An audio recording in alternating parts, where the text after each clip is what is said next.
glorificar o nome do Senhor, porque Ele é bom e a misericórdia dEle dura para todo sempre.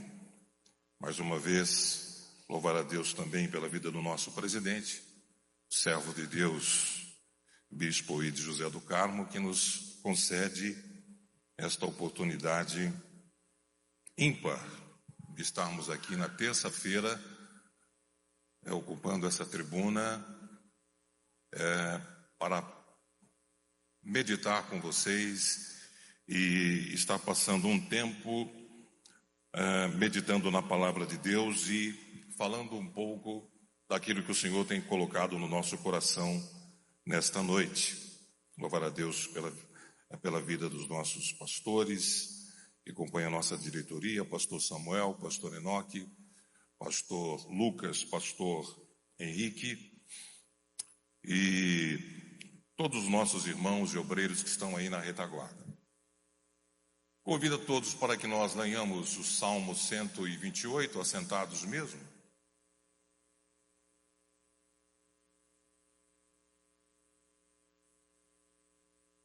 Depois desse hino maravilhoso que nós ouvimos da Adriana Aguiar, vamos ler esse salmo que nos remete também à família e à nossa casa. Está na tela, vamos ler. Bem-aventurado aquele que teme ao Senhor e anda nos seus caminhos, pois comerás do trabalho das tuas mãos, feliz serás e te irá bem. A tua mulher será como a videira frutífera aos lados da tua casa, e os teus filhos como plantas de oliveira à roda da tua mesa. Eis que assim será abençoado o homem que teme ao Senhor. O Senhor te abençoará desde Sião, e tu verás o bem de Jerusalém em todos os dias da tua vida. E verás os filhos de teus filhos e a paz sobre Israel. Poderia voltar, por gentileza, no verso 4? Verso 4. Vamos ler todos a uma só voz, no 3. 1, 2, 3.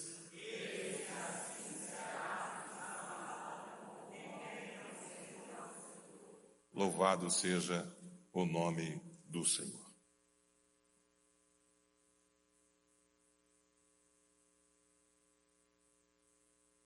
O temor do Senhor é um divisor de águas na vida de todo ser humano. O temor do Senhor é um divisor. Ele é um fator determinante na vida de um homem que vence, de um homem que rompe, de um homem que prospera. E, por conseguinte, isso é refletido também na sua família, na sua casa.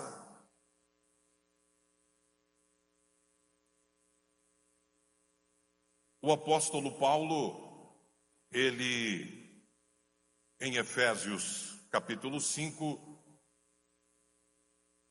ele fala sobre essa relação importante do homem também dentro do casamento, dentro do relacionamento conjugal.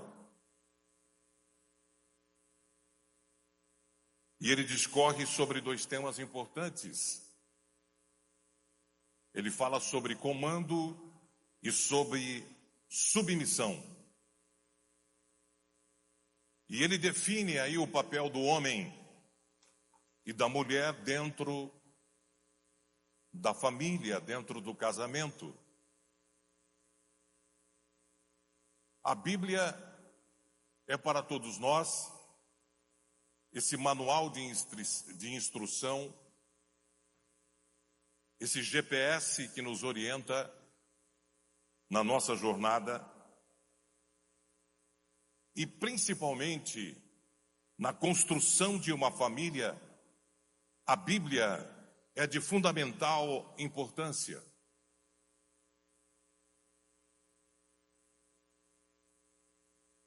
No casamento, a palavra que define o papel da mulher é submissão, e a palavra que define o papel do homem é amor. Então basta perceber a força contida nesta expressão. Quando Paulo diz: maridos, amem cada um a sua mulher, assim como Cristo amou a sua igreja e entregou-se por ela. Fabrini Viguier, autor do livro Ser Homem, depois você pode adquirir esse livro, o título é Ser Homem. Ele diz que a nossa sociedade atual, ela está destacando e colocando em evidência a crise dessa hombridade. De maneira sorrateira, essa descaracterização, ela vai crescendo ano após ano. Nos primórdios, os garotos eram ensinados por integrantes de sua própria aldeia em rituais que marcavam a transição da vida dessas crianças, de uma fase para outra, de menino para a adolescência, da adolescência para a juventude, da juventude para a fase adulta. E antes da Revolução Industrial, as crianças tinham um acompanhamento dos pais. Eles estavam bem perto, mais próximos. E a referência da figura masculina dentro de casa durante a infância e a adolescência dessas crianças foi de fundamental importância. Agora, nos tempos modernos, essa geração está literalmente abandonada. Os filhos são órfãos de pais vivos e as esposas viúvas de maridos vivos. Há alguns anos atrás, o Jornal Popular de Goiânia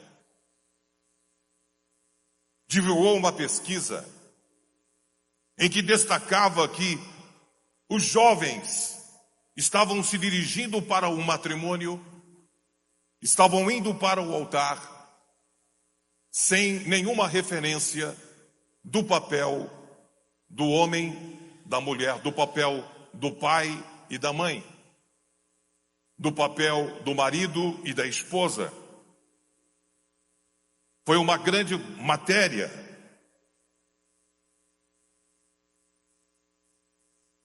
Moços e moças indo para o altar sem nenhuma referência desses papéis importantes dentro da construção de uma família. Então, o que se percebe é que nós estamos vivendo numa sociedade em que há uma carência deste modelo da figura masculina. Quem é que já não teve um problema no seu relacionamento com os seus pais?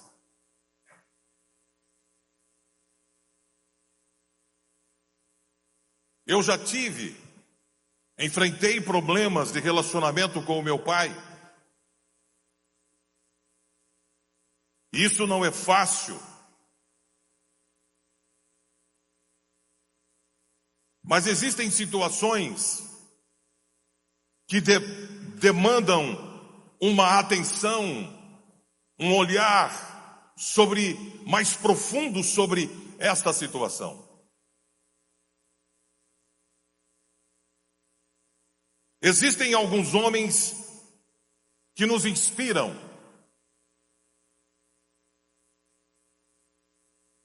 E eu já falei aqui, ou em algum momento, em alguma palestra,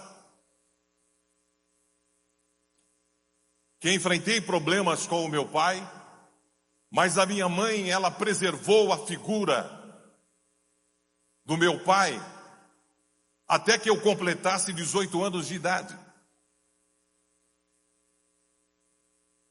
E teve coisas que ela reteve e não me contou, não me falou.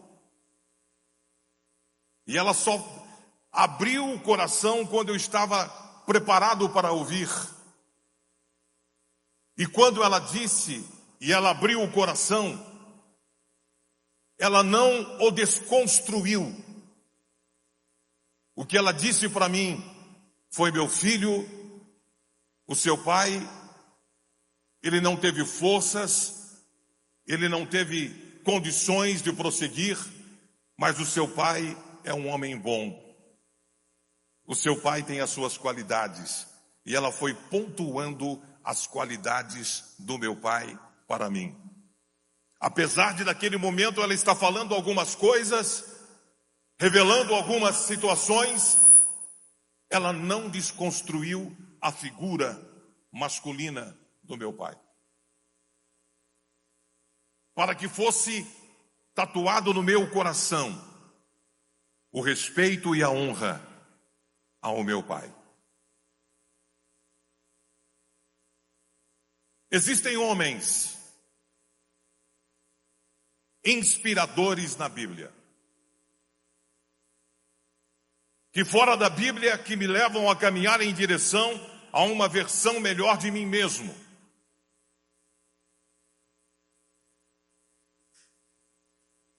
Eu posso olhar para outros homens e encontrar nesses homens um testemunho, um exemplo, um espelho, para que eu me torne uma versão melhor de mim mesmo. São protótipos que me inspiram e me desafiam.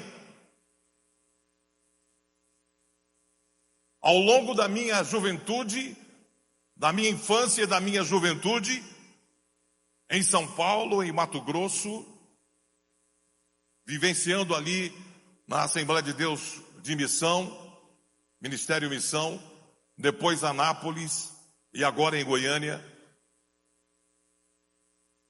de pastores, homens de Deus, em que eu fui pastoreado e que marcaram a minha vida. São protótipos que me inspiram e me desafiam.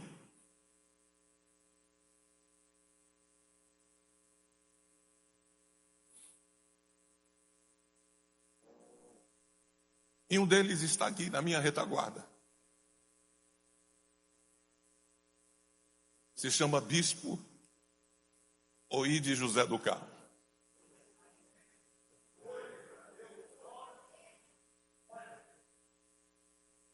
O equilíbrio,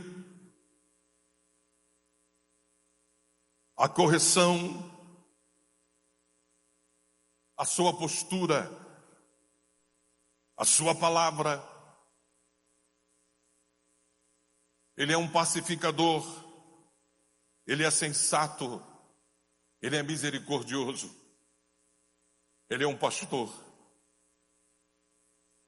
e ele ama as ovelhas.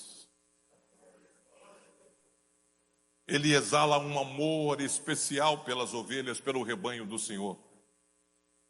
E estar ao lado dele aqui, para mim, eu agradeço ao Senhor todos os dias. É um privilégio. Eu digo, Senhor, muito obrigado.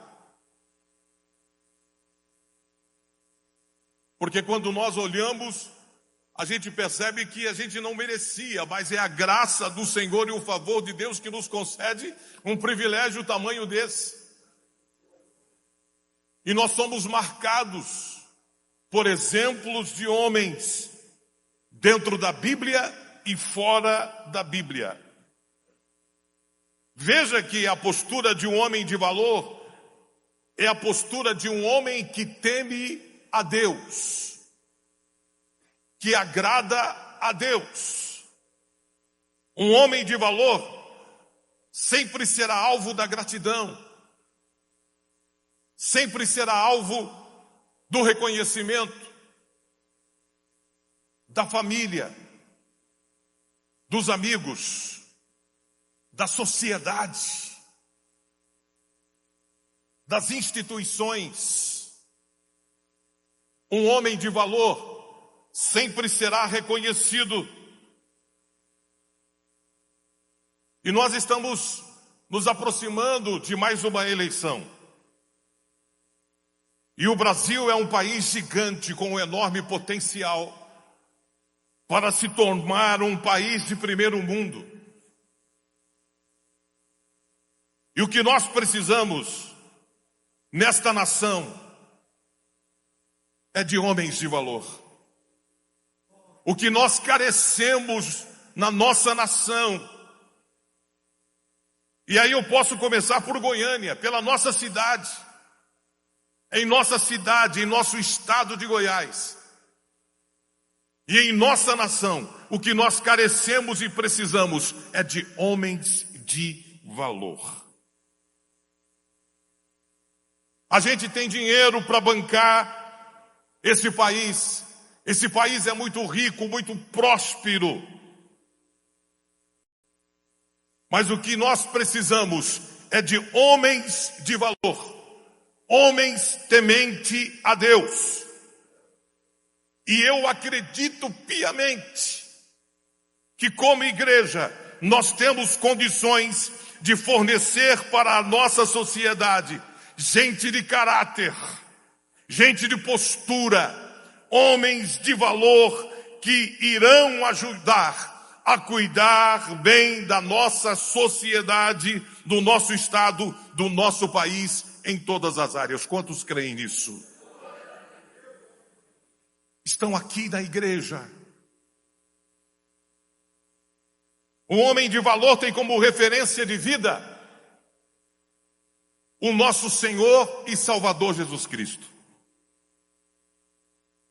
Por isso, em primeiro lugar, esse homem de valor, ele vai amar e vai cuidar bem das nossas crianças. Vou repetir. Um homem de valor, ele vai amar e ele vai cuidar bem das nossas crianças. Em Marcos capítulo 10, verso 13 a 16. Diz lá o texto sagrado que eles traziam as crianças até o Senhor Jesus Cristo, para que eles lhe tocasse, e os discípulos repreendiam os pais que estavam trazendo aquelas crianças, e Jesus, vendo isto, indignou-se e disse-lhe: deixe vir a mim os pequeninos e não os impeçais, porque o reino de Deus, em verdade vos digo que qualquer que não receber o reino de Deus como uma criança, de maneira nenhuma entrará nele.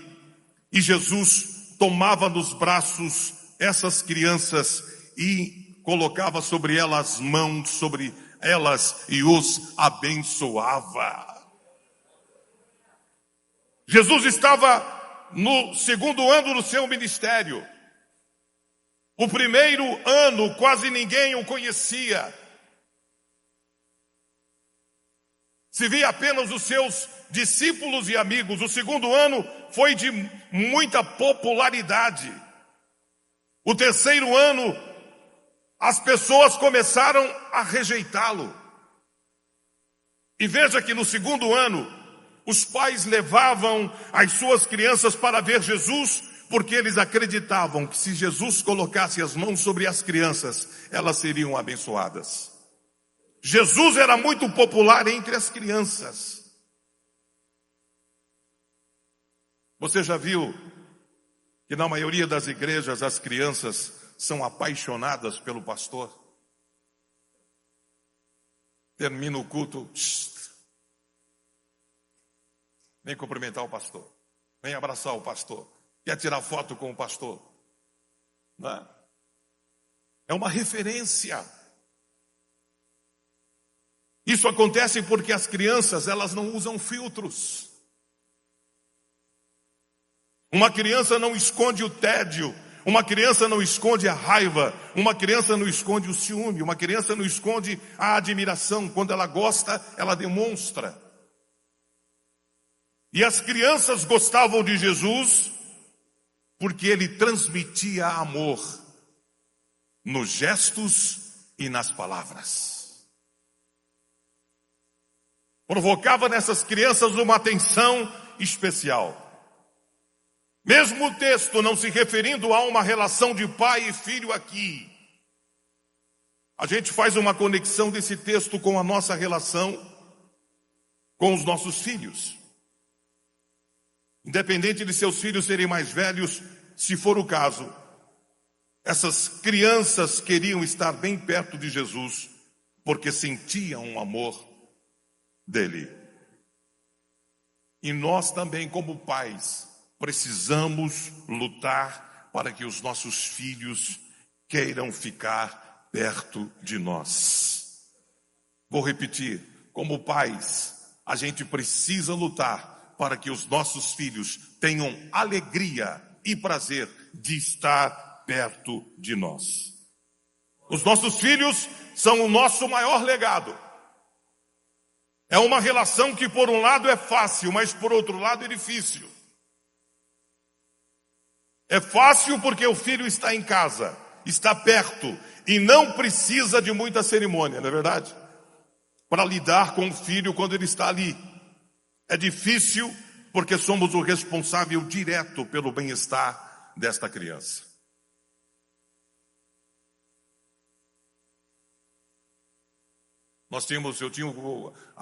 Quando Samuel e a Ana Carolina eram pequenos, nós sempre orávamos por eles.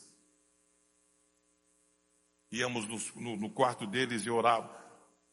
E quando eu não ia, bispo, orar, aí o Samuel gritava de lá: pai, ora eu.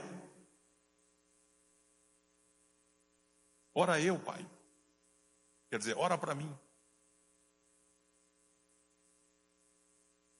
A sensação de segurança, de conforto, quando um pai estende as mãos sobre a cabeça do seu filho. Diz: meu filho, eu te abençoo. Senhor, guarda o meu filho. Guarda a minha filha.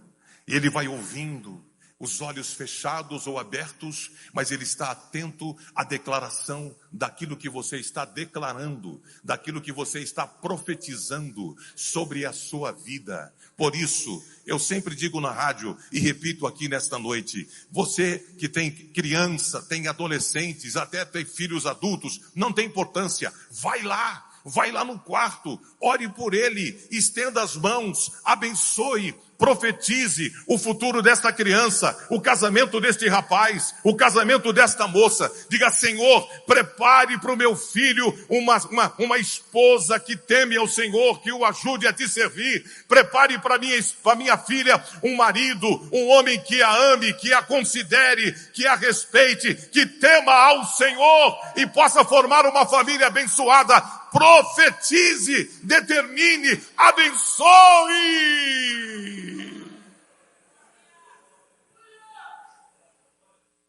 Eles estão ouvindo.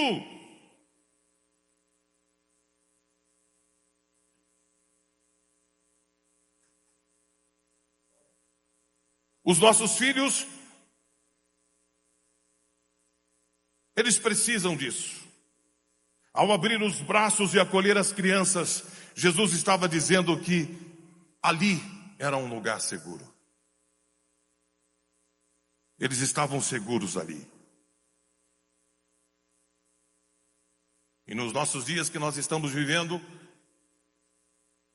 tão difíceis, né? Para as nossas crianças. Muito complicado. Em segundo lugar, um homem de valor, ele trata a sua mulher com honra. Da mesma forma, vós maridos, honrem a sua esposa, sejam compreensivos no convívio com ela, pois ainda que seja mais frágil que vocês, ela é igualmente participante da dádiva da nova vida concedida por Deus. Tratem de maneira correta para que nada atrapalhe as suas orações. Na tarefa de construir uma família, o homem possui, para a gente prosseguir, que eu preciso já caminhar para o final desta palavra nesta noite. O homem possui algumas linhas principais, algumas características importantes. A primeira delas que eu reflito com os irmãos nesta noite é que o homem, ele é rei. O homem é rei, ele tem esse papel de rei. Por quê? Está sob a sua responsabilidade o governo da sua casa. O governo da sua casa, o governo da sua família. O comando de uma casa está sob responsabilidade do homem. Na queda em Gênesis, o que chama a atenção foi o silêncio de Adão. Também tenho esse livro, você pode adquirir, O Silêncio de Adão. O silêncio do homem, daquele que era a autoridade máxima daquela relação.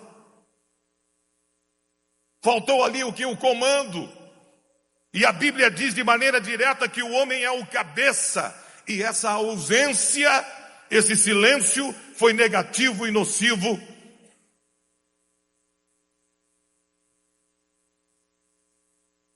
E até hoje ainda o é. Quando o homem se cala, se silencia, não assume esse comando. Em segundo lugar, o homem é guerreiro. O homem é um guerreiro quando ele defende a sua família. O homem é um guerreiro quando ele assume a sua esposa e os seus filhos.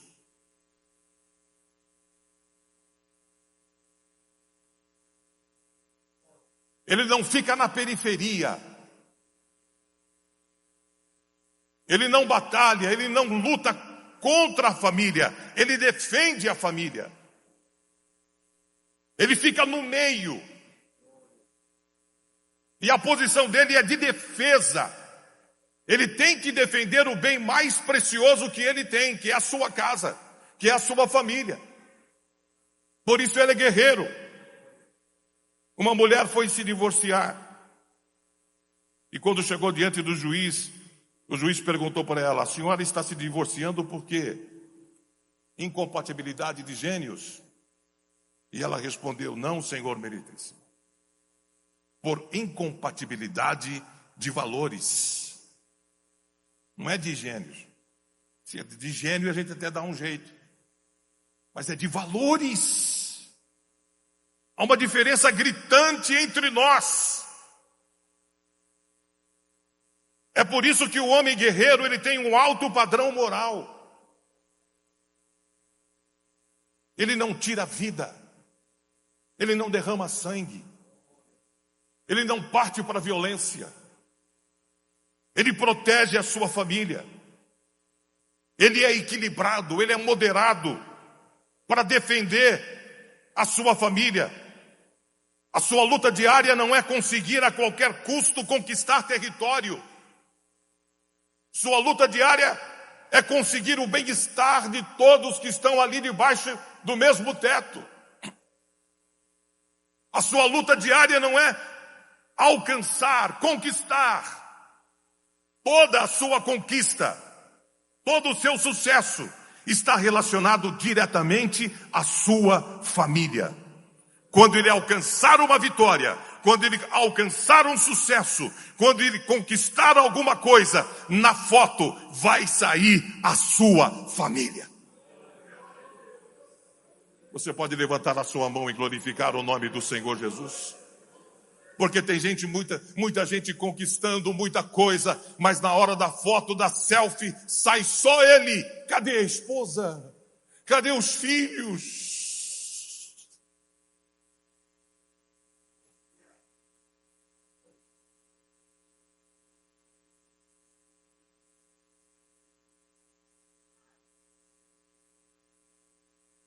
Em Efésios capítulo 6, verso 13, portanto, tomai toda a armadura de Deus, para que possais resistir no dia mau, e havendo feito tudo isso, ficai firmes. Uma mulher se sente segura, confortada, quando o marido diz: você está segura comigo. É verdade, irmãs? É verdade. A mulher se sente confortada quando o marido diz: fica tranquila, meu amor. Fica tranquila, meu bem. Você está segura comigo. Pode deixar que nós vamos vencer, que nós vamos triunfar, que nós vamos chegar. Vai dar tudo certo, nós vamos à batalha, nós vamos vencer. Você está segura comigo, conte comigo.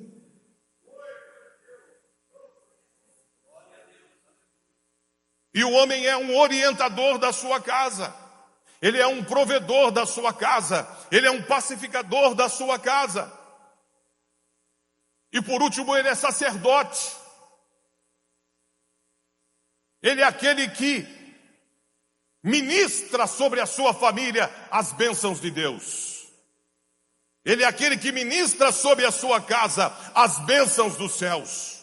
É aquele que tem uma palavra do trono de Deus nas horas mais difíceis, íngremes, naquela situação. Ele é um sacerdote e ele tem uma palavra, ele tem uma solução, ele tem uma orientação, porque ele é o sacerdote e ele representa a sua família. Ele vai orar, ele vai jejuar, ele vai buscar a presença do Senhor, ele vai representar a sua família, porque ele é o sacerdote.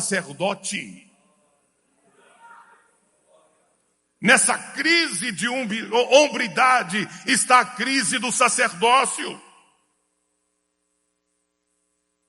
E muitas vezes essa é uma crise que abala, é uma crise que mexe com as estruturas de muita gente, porque a ideia de um homem sacerdote do lar apavora muitos homens.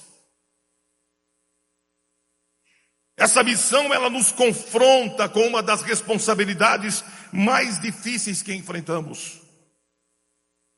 Porque o papel do sacerdote nos faz sentir os nossos pecados e as nossas fraquezas. Mas quando reconhecemos que não podemos fazer absolutamente nada pelos nossos méritos e pela nossa justiça própria, nós somos alcançados pela graça do Senhor e Ele nos capacita. O Senhor disse para o apóstolo Paulo, a respeito do espinho da carne: Paulo, a minha graça te basta. Aí ele teve a consciência que o poder de Deus se aperfeiçoa na nossa fraqueza. Talvez você está me ouvindo aqui na igreja, ou na sua casa, ou no seu ambiente de trabalho, no seu tablet, no seu celular. A palavra que eu tenho para você nesta noite: o Senhor está te convidando nesta noite para que você assuma a sua posição de sacerdote na sua casa. O Senhor, nesta noite, Ele está te chamando para que você assuma a posição de sacerdote na sua casa. A sua família não pode ficar desguarnecida. Ela tem que ter essa cobertura espiritual. E essa cobertura espiritual, você está esperando de quem? É você mesmo que o Senhor está chamando nesta noite para assumir esse papel de sacerdote.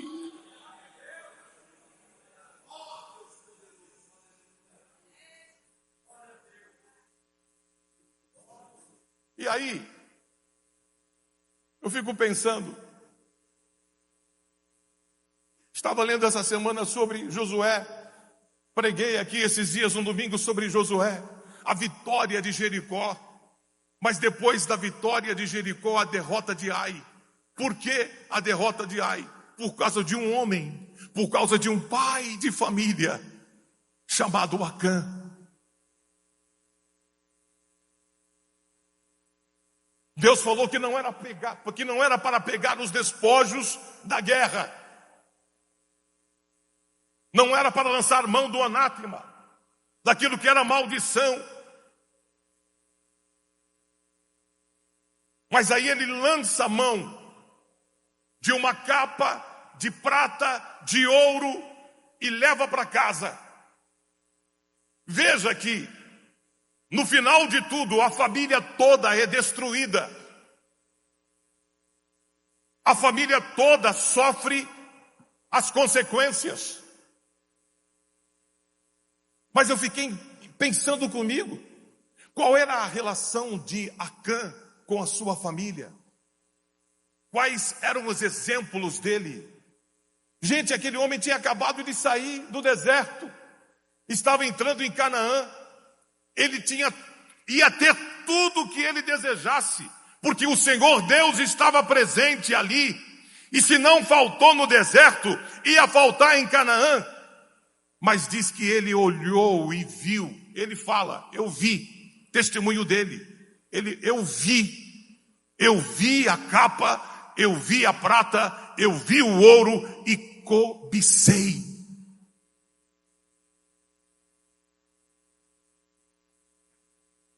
A cobiça tem destruído muitos homens, a hombridade de muita gente boa. A cobiça. E a cobiça levou aquela família inteira para a destruição. E foi um fato tão doloroso, tão desastroso, vergonhoso para Israel, que é um fato que eles não gostavam de lembrar do Vale de Acor. Era um episódio que causava para eles tristeza, e eles não tinham nenhuma motivação para falar sobre aquele episódio.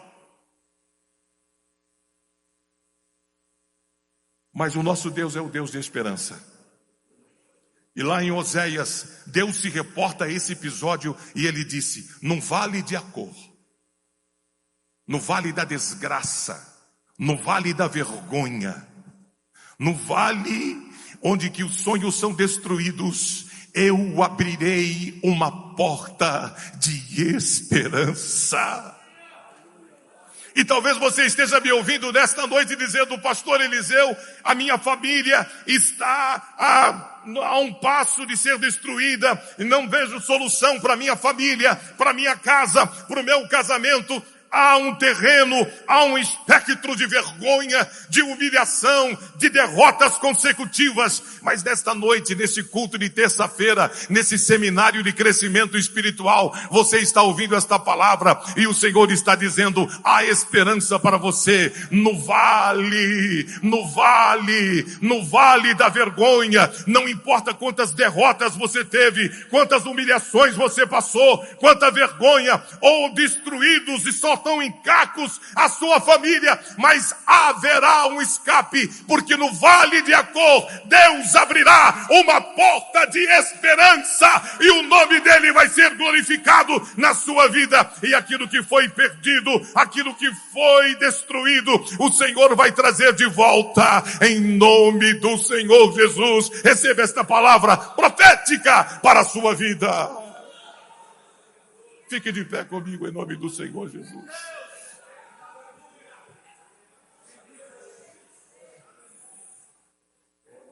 Nós estamos vivendo uma geração em que o Espírito Santo está trabalhando e ele está forjando, Bispo Ides, e ele está levantando homens de coragem, homens de valor em Campinas, em Goiânia, no estado de Goiás. E Deus conta comigo, Deus conta com você. A minha família conta comigo, a sua família conta com você, a igreja conta com a sua família. E quem é que vai se levantar? É você, varão, é você, homem.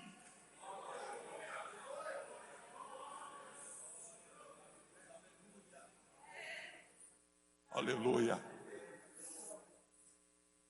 Vamos orar. Vamos orar.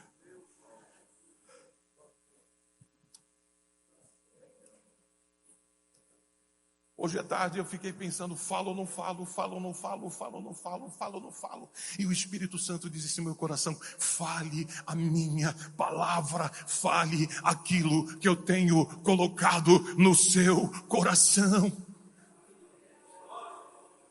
O homem que teme ao Senhor Um homem que teme ao Senhor é um homem de valor, é um homem de coragem, é um homem de propósito, é um homem que governa, é um homem que lidera, é um homem que comanda, é um homem que apacenta, é um homem que ama, é um homem que cuida, é um homem que zela, é um homem que dirige, é um homem que conduz.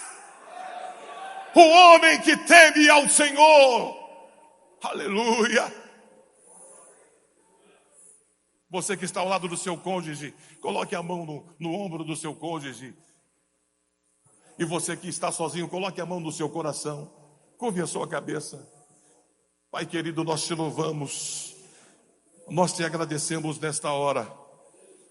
Nós te bendizemos porque o Senhor tem ministrado aos nossos corações nesta noite.